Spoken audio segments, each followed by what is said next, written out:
Hey everyone, and welcome to 5 Minute Fridays. Thanks for tuning in today. Well, if you have your Bibles, today would be a great time to open them up as we are going to look at and read a full chapter of the Bible for today's devotional video. We are looking at 1 Corinthians chapter 13. This is a very popular chapter with some very specific verses in the Bible that most people know, even most people who aren't believers or who don't read their Bibles. A lot of these verses are quoted at weddings and are in different books and poetry and poems and different things. But as believers, this chapter has a lot of power and a lot of truth to it. If we read it in the right way, and if we read it, thinking about God and thinking about Jesus and what he's done for us.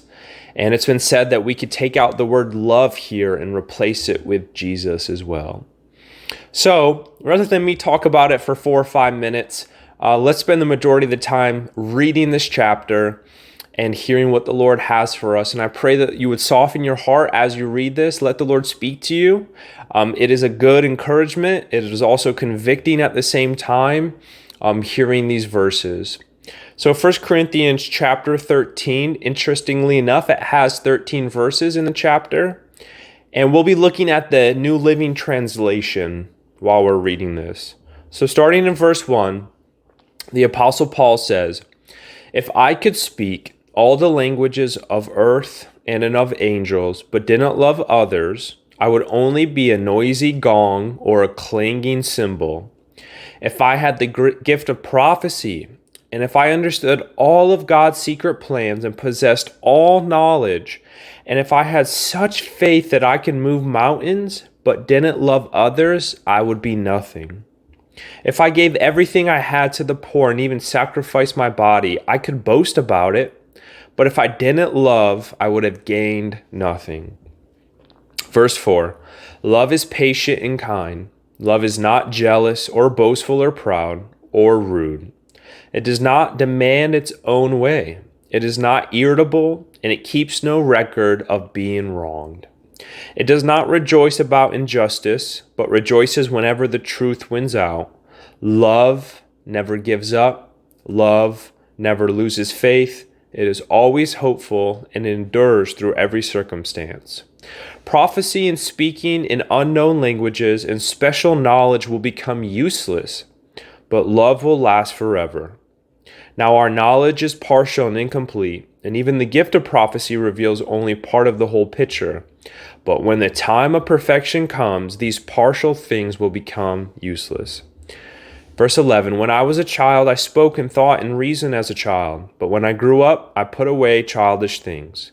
Now we see things imperfectly, like puzzling reflections in a mirror, but then we will see everything with perfect clarity.